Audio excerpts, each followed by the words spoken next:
जिनका उपयोग हम बेसिकली मॉलिक्यूलर बायोलॉजी में, जेनेटिक इंजीनियरिंग में, रिकॉम्बिनेंट डीएनए टेक्नोलॉजी में इस्तेमाल करते हैं। ठीक है, ओके, चलो आगे बात करते हैं दोस्तों। कुछ लोग बाद में ज्वाइन करेंगे तो उनकी कोई डाउट क्लियर वगैरह हो, क्योंकि नए लोग हो सकते हैं, तो डाउट्स वगैरह हो तो आप उनका सॉल्व करने की कोशिश करिएगा। So good morning everyone. दोस्तों सबसे पहले आज हम क्या पढ़ने वाले हैं, सबसे पहला टॉपिक हमारा होगा that is the major enzymes. Enzymes used in molecular methods. Molecular methods में कौन कौन से एंजाइम्स हैं उनका हम इस्तेमाल करते हैं। मॉलिक्यूलर मेथड्स में कौन कौन से एंजाइम्स हैं उनके बारे में थोड़ा सा हम पढ़ेंगे, और उसके बाद हम थोड़ा बात करेंगे जीनोमिक लाइब्रेरी के बारे में, और जानने की कोशिश करेंगे कि cDNA लाइब्रेरी क्या है, इसको स्टडी करने की कोशिश करेंगे। ठीक है, तो सबसे पहले दोस्तों हम पढ़ने वाले हैं बहुत important enzymes, that is restriction enzymes. क्या पढ़ने वाले हैं हम? Restriction enzymes. इन जनरल दोस्तों रेस्ट्रिक्शन एंजाइम्स उन एंजाइम्स को कहा जाता है जो माइक्रोबियल सिस्टम या बैक्टीरिया में पाए जाते हैं और जिनका काम है कि अपनी रक्षा फॉरेन डीएनए से करना। तो जैसे कोई बैक्टीरिया है, बैक्टीरिया के दुश्मन कौन है? बैक्टीरिया के दुश्मन वायरस है, और वायरस क्या करेगा? अपना डीएनए इसके अंदर इंजेक्ट करने की कोशिश करेगा। ये तो बैक्टीरिया का खुद का डीएनए। तो जैसे ही बैक्टीरिया के अंदर ये वायरस अपना डीएनए को इंजेक्ट करे, जैसे ही वायरस डीएनए इंजेक्ट करे, तो as a defence system bacteria के पास कुछ ऐसे एंजाइम्स होने चाहिए जो इस फॉरेन डीएनए को कट कर सके। उसे कहा जाता है restriction enzymes. What is restriction enzymes? Restriction enzymes दोस्तों दे restrict entry of foreign DNA in bacteria। Restrict से हमारा मतलब क्या है? रेस्ट्रिक्ट से हमारा मतलब है कि बाहर से जो कुछ भी डीएनए अंदर पहुंचा है बैक्टीरिया के साइटोसोल में, उसे डिग्रेड करने की कोशिश करेंगे, उसे काटने की कोशिश करेंगे। ठीक है, तो सबसे पहले हम किसके बारे में बात कर रहे हैं? एंजाइम्स के बारे में। और एंजाइम में किसके बारे में बात कर रहे हैं? Restriction enzymes. दोस्तों कहने को रेस्ट्रिक्शन एंजाइम्स वापस दो तरीके के हो सकते हैं। और हमें बाहर के डीएनए को मारकर भगाना ही तो है ना, तो भगाने के लिए एंजाइम है वो एक्सोन्यूक्लियस तरीके के भी हो सकते हैं। रेस्ट्रिक्शन एंजाइम एक्सोन्यूक्लियस तरीके के भी हो सकते हैं, और डिफेंस की तरह रेस्ट्रिक्शन वाले एंडोन्यूक्लियस की तरह भी हो सकते हैं। जो रेस्ट्रिक्शन एक्सोन्यूक्लियस में भी देयर, रेस्ट्रिक्शन एंडोन्यूक्लियस में भी दे। ठीक है, एक्सोन्यूक्लियस नाम से पता चलता है कि क्या करते हैं। कुछ एक्सोन्यूक्लियस जैसे कोई हमारे पास डीएनए है, 5 प्राइम एंड है, ये 3 प्राइम एंड डीएनए का, कुछ एक्सोन्यूक्लियस 5 प्राइम एंड से कट लगाते हैं, तो कुछ 3 प्राइम एंड से कट लगा सकते हैं। इन एंजाइम्स को जो 5 प्राइम एंड या 3 प्राइम एंड से एक एक कर न्यूक्लियोटाइड को हटाते हैं, उन्हें क्या कहा जाता है? एक्सोन्यूक्लियस। सो दे हाइड्रोलाइज, हम कह सकते हैं दे हाइड्रोलाइज टर्मिनल किनारे वाला फॉस्फोडाइएस्टर बॉन्ड। जो सबसे किनारे वाला फॉस्फोडाइएस्टर बॉन्ड है उसको हटाने की कोशिश करेंगे। या तो इस न्यूक्लियोटाइड को यहां से हटाएंगे, इस वाले न्यूक्लियोटाइड को, या इस न्यूक्लियोटाइड को यहां से हटाएंगे। तो इन न्यूक्लियोटाइड्स के बीच में जो बॉन्ड है किनारे पर, इस बॉन्ड को कहा जाता है, इस बॉन्ड को या तो ब्रेक करेंगे या इस बॉन्ड को ब्रेक करेंगे, या तो इस बॉन्ड को ब्रेक करेंगे या इस बॉन्ड को ब्रेक करेंगे। ठीक है, इस तरीके के आधार पर उन्हें दो तरीके से वापस बांटा जा सकता है। उन्हें कहा जा सकता है 5 प्राइम एक्सोन्यूक्लियस, 5 प्राइम एक्सोन्यूक्लियस। जैसे कि इसका एग्जांपल लिया जा सकता है 5 प्राइम एक्सोन्यूक्लियस। एग्जांपल आप लेना चाहें तो एक्सोन्यूक्लियस 1 इसका बेस्ट एग्जांपल हो गया, जो 5 प्राइम एक्सोन्यूक्लियस है। इसी तरीके से there could be also a 3 prime exonuclease, there could be a 3 prime exonuclease, है ना। यहां पर एक्सोन्यूक्लियस 1 अगर आपको नहीं याद रखना है तो आप एक और भी रख सकते हैं, रैग जे नाम से। ठीक है, 3 प्राइम एक्सोन्यूक्लियस का एग्जांपल भी आप आराम से रख सकते हैं, जैसे एग्जांपल के तौर पर एक्सोन्यूक्लियस 3, इस तरीके से आप उनका नाम आप लिख सकते हैं। यानी यहाँ पर काम की बात यह है कि ऐसे एक्सोन्यूक्लियस जो 5 प्राइम से एक एक न्यूक्लियोटाइड को हटाते हैं उन्हें 5 प्राइम एक्सोन्यूक्लियस कहा जाता है। जो 3 प्राइम से एक एक न्यूक्लियोटाइड को हटाते हैं उन्हें 3 प्राइम एक्सोन्यूक्लियस कहा जाता है। उसके कंपैरिजन दोस्तों जो इंटरनल फॉस्फोडाइस्टर बॉन्ड को ब्रेक करे है ना, कि ये आपके पास कोई हमारे पास डीएनए है और इस डीएनए के अंदर जो इंटरनल फॉस्फोडाइस्टर बॉन्ड है ये 5 प्राइम एंड हो सकता है, ये 3 प्राइम एंड हो सकता है। जो इंटरनल फॉस्फोडाइस्टर बॉन्ड को इस बॉन्ड को अटैक करे या इस बॉन्ड को अटैक करे उन्हें क्या कहा जाएगा? एंडोन्यूक्लियस। तो एंडोन्यूक्लियस क्या होते हैं दोस्तों, ये आपको अच्छे तरीके से पता है। दे रिमूव इंटरनल या दे रिमूव की बजाय molecular they attack at internal phosphodiester bond. Internal phosphodiester bond को अटैक करते हैं।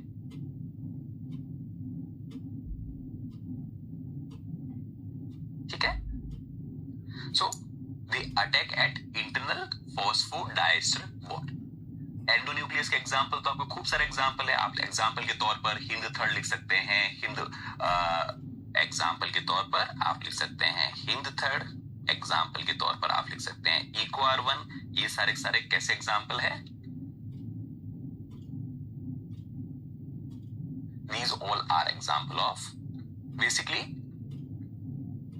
एंडोन्यूक्लियस जो इंटरनल पोजीशन पर फॉस्फेट ग्रुप पर अटैक करता है। दोस्तों इसको उतारें फिर हम आगे बात करते हैं।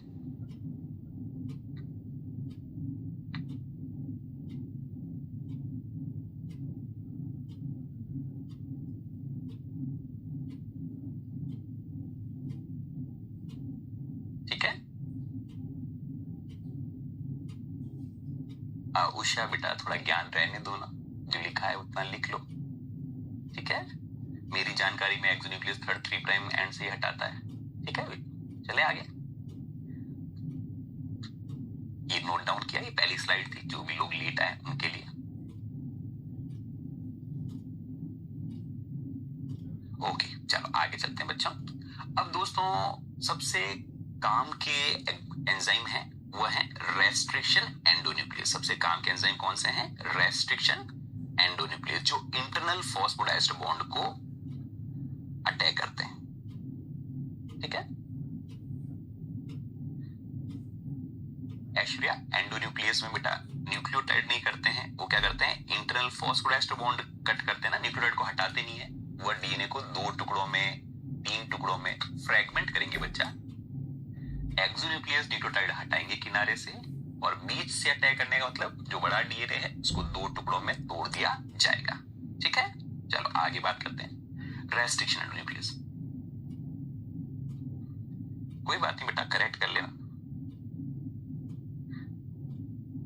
ठीक है, रेस्ट्रिक्शन एंडोन्यूक्लियस के बारे में बात करते हैं कि restriction endonuclease they cleave at internal positions.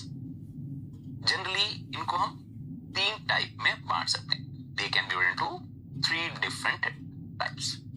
Major जो 3 तरीके के टाइप्स है उनमें इनको बांटा जा सकता है। Type 1 restriction endonuclease, type 2 restriction endonuclease, type 3 restriction endonuclease. जिसमें सबसे पहले हम बात करते हैं दोस्तों टाइप 1 तरीके के रेस्ट्रिक्शन एंडोन्यूक्लियस। टाइप 1 तरीके के रेस्ट्रिक्शन एंडोन्यूक्लियस ये काफी कम होते हैं दोस्तों। ये मेनली डाइमर की तरह काम होते हैं, है ना, एक्ट एज अ डाइमर। 2 सब यूनिट के बने हुए स्ट्रक्चर है। जनरली इस तरीके से 2 सब यूनिट के बने हुए स्ट्रक्चर है, डाइमर की तरह ये काम करते हैं। इनके पास टाइप 1 के अंदर रेस्ट्रिक्शन एक्टिविटी भी होती है। They have a restriction activity. Restriction activity का मतलब है कि ability to cut at certain site, किसी साइट पे जाकर कट लगाना। दूसरे दोस्तों इनके पास मॉडिफिकेशन एक्टिविटी भी होती है। इनके पास कौन सी एक्टिविटी होती है? Modification activity. तो हम कहते हैं रेस्ट्रिक्शन एंड मॉडिफिकेशन एक्टिविटी दोनों मौजूद होती है। रेस्ट्रिक्शन एक्टिविटी की वजह से वो क्या करते हैं? दे कट फॉरेन डीएनए, जो बाहरी डीएनए है उसके ऊपर एक कट लगाते हैं। और मॉडिफिकेशन एक्टिविटी की वजह से दे मिथाइलेट सेल्फ डीएनए। कहने का मतलब जिस डीएनए की सीक्वेंस को पहचानने के बाद ये कट लगाते हैं, वैसी सीक्वेंस खुद के डीएनए पर भी तो हो सकती है, पर खुद के अगर डीएनए पर वैसी सीक्वेंस है तो उस पर ये कट क्यों नहीं लगाते? तो उसका कारण है कि खुद की ऐसी सीक्वेंस पर मिथाइलेशन किया हुआ होगा। कौन करता है? खुद ही। तो दूसरों को ये कट लगाता है, खुद के ऊपर ऐसे सीक्वेंस जीनोम में कहीं पर आए तो उसको मिथाइलेट कर देता है। और मिथाइलेशन वाली एक्टिविटी या मॉडिफिकेशन एक्टिविटी रेप्लिकेशन के जस्ट बाद हो जाती है। जैसे बैक्टीरिया अपने डीएनए को रेप्लिकेट करता है, उसके बाद मेंटेनेंस मिथाइलेशन किया जाता है, जिसकी वजह से जहां रेस्ट आरएम सिस्टम की वजह से जहां जहां पर खुद के रेस्ट्रिक्शन एंजाइम के लिए साइट हो सकती थी, उन साइट्स पर मिथाइलेशन कर दिया जाता है। ओके, रेस्ट्रिक्शन एक्टिविटी दूसरों के लिए है, दूसरों को मारने के लिए। मॉडिफिकेशन एक्टिविटी खुद के बचाव के लिए। उसके बाद दोस्तों इनको अपना काम करने के लिए टाइप 1 को को फैक्टर की तरह क्या चाहिए आपको? तो को फैक्टर की तरह इन्हें चाहिए होता है मैग्नीशियम आयन। इनको मैग्नीशियम आयन की रिक्वायरमेंट पड़ती है और इनको एस एडेनोसाइल मिथ्योनिन की रिक्वायरमेंट पड़ती है। एस एडेनोसाइल मिथ्योनिन की रिक्वायरमेंट पड़ती है। ठीक है, so they require magnesium ion as cofactor and S adenosyl methionine methyl donor का काम करता है। एस एडेनोसाइल मिथ्योनिन क्या देगा? ये मिथाइल ग्रुप देने का काम करेगा। एनर्जी की तरह दोस्तों इनको रिक्वायरमेंट पड़ती है, एनर्जी की तरह क्या रिक्वायरमेंट पड़ती है? एटीपी। एटीपी को ये एनर्जी की तरह इस्तेमाल करते हैं। ठीक है दोस्तों, इनके अंदर होता क्या है कि जिस साइट को ये पहचानते हैं ना, ये मान लो जिस साइट को पहचानते हैं उसे रिकॉग्नाइजेशन साइट कहा जाता है। कि लेट्स से हमारे पास ये कोई साइट है जहां पर इन्होंने पहचाना, इस जगह पर आकर वो बाइंड हो गए, इस साइट को इन्होंने पहचाना, इस साइट को इन्होंने यहां पर आकर सपोज पहचान लिया। पर जिस साइट को इन्होंने पहचाना उसी साइट पर कट नहीं करते। रिकॉग्नाइजेशन ये साइट है दोस्तों, रिकॉग्नाइजेशन साइट और रेस्ट्रिक्शन साइट अलग अलग है। जो साइट रिकॉग्नाइज की उसके लगभग आप देखेंगे, उसके लगभग आप देखेंगे 1000 बेस पेयर डाउनस्ट्रीम में जाकर ये कट लगाते हैं, है ना। तो यहां पर इन्होंने पहचाना, उसके बाद लगभग 1000 बेस पेयर डाउनस्ट्रीम में गए और उस जगह पर कट लगाया। कितने बेस पेयर? लगभग 1000 बेस पेयर स्लाइड करते हुए आगे जाते हैं और फिर वहां पर अटैक लगाते हैं। इस साइट को जिस जगह पर उन्होंने अटैक लगाया दोस्तों, इसे कहा जाता है रेस्ट्रिक्शन साइट। इसे क्या कहता है? जहां पर कट लगाया इस साइट को कहा जाता है restriction site. This would be referred to as restriction site. इसे क्या कहता है?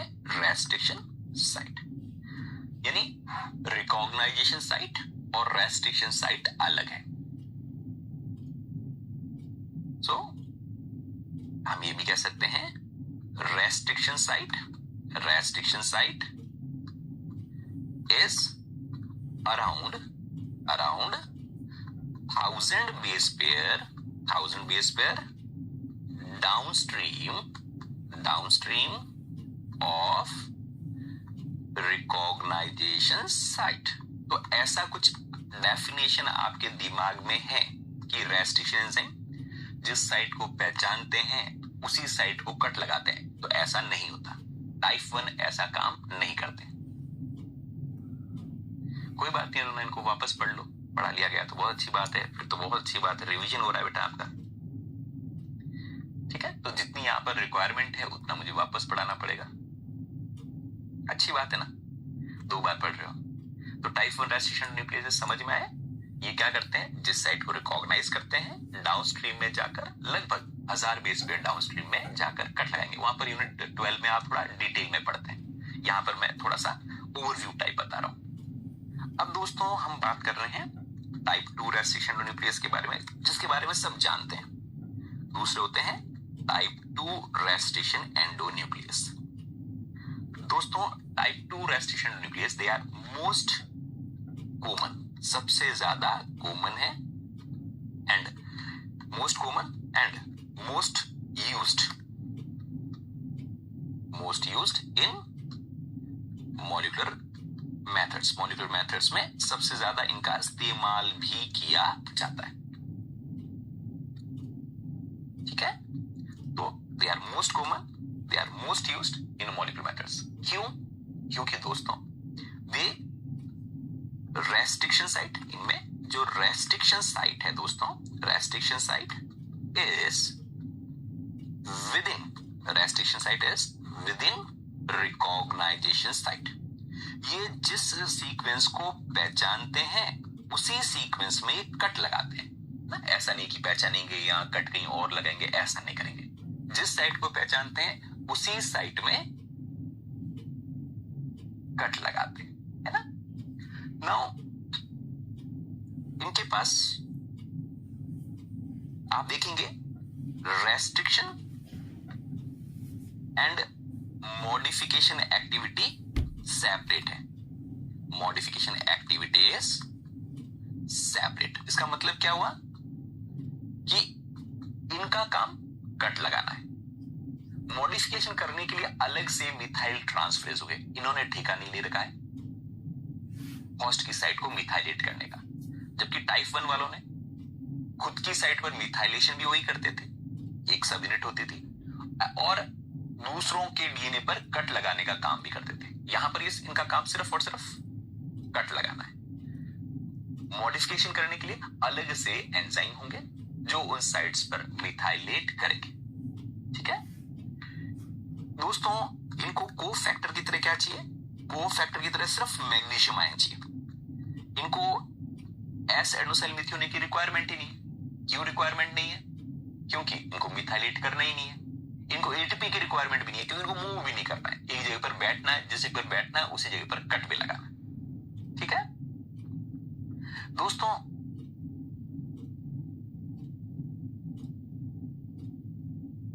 बेटा नेहा बताया ना, जिस जगह पर कट लगा रहे हैं 1000 बेस पे डाउनस्ट्रीम को, उसे रेस्ट्रिक्शन साइट कहा जाता है। जिस साइट को पहचाना गया उस साइट को रिकॉग्नाइजेशन साइट कहा गया। और वह रेस्ट्रिक्शन साइट नॉन स्पेसिफिक है। नॉन स्पेसिफिक मतलब वहां पर कुछ भी सीक्वेंस हो सकती है, कोई फिक्स्ड सीक्वेंस नहीं है, नॉन स्पेसिफिक है। जबकि रिकॉग्नाइजेशन साइट थोड़ी स्पेसिफिक होती है। पर्टिकुलर साइट को पहचानेंगे और उसके बाद लगभग 1000 बेस पे डाउनस्ट्रीम में किसी भी सीक्वेंस पर कट लगा देंगे। ठीक है नेहा, आगे बात करते हैं बेटा टाइप 2 रेस्ट्रिक्शंस एंडोन्यूक्लियोसिस। इसके बारे में हम क्या बात कर रहे हैं कि ये जिस सीक्वेंस को पहचानते हैं, लेट्स से यहां पर कुछ सीक्वेंस है, उस सीक्वेंस को पहचाना इन्होंने, ये सीक्वेंस को इन्होंने पहचाना, यहां पर आकर बाइंड हुए। दोस्तों ध्यान से सुनिएगा, जिस जगह पर आकर ये बाइंड हुए, जिस जगह पर यहां पर आकर बाइंड हुए, ये भी डायमर की तरह नॉर्मली काम करते हैं।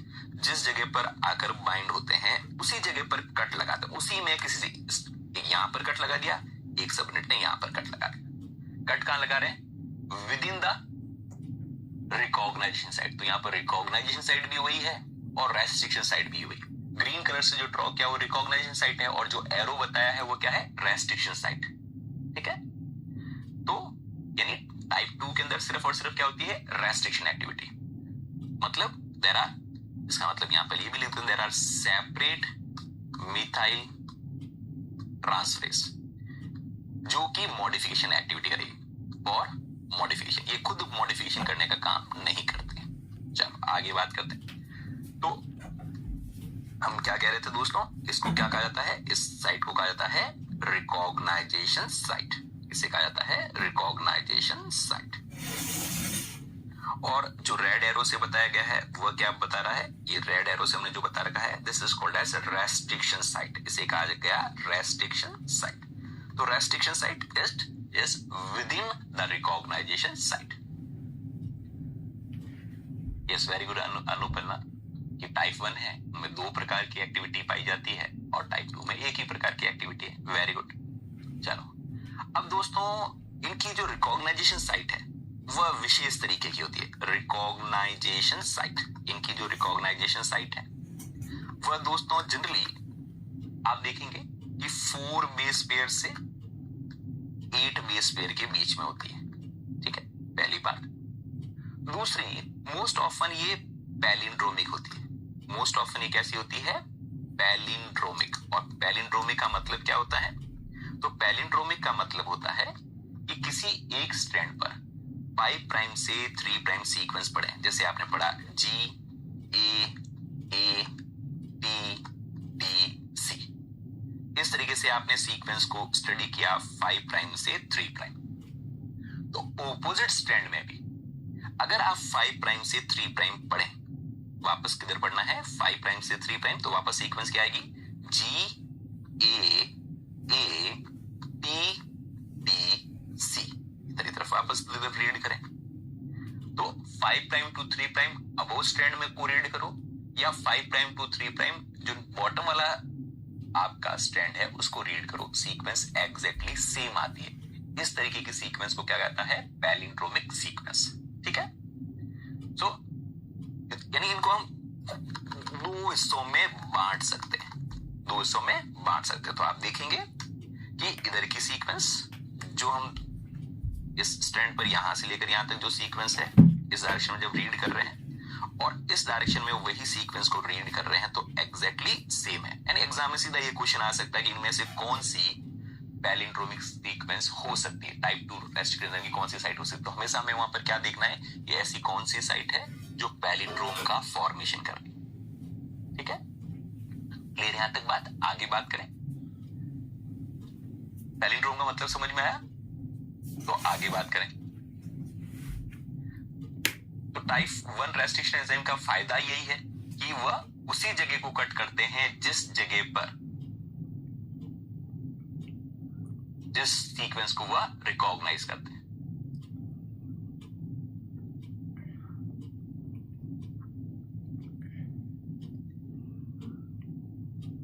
सीमा, हमें टाइप 1 के एग्जाम्पल नहीं पढ़ने बच्चे, टाइप 1 के एग्जाम्पल हमें नहीं पढ़ने हैं क्योंकि उनका इस्तेमाल ही नहीं होता बेटा। जो काम की चीज है, जो ज्यादा इस्तेमाल होगी एग्जामिनर उसी से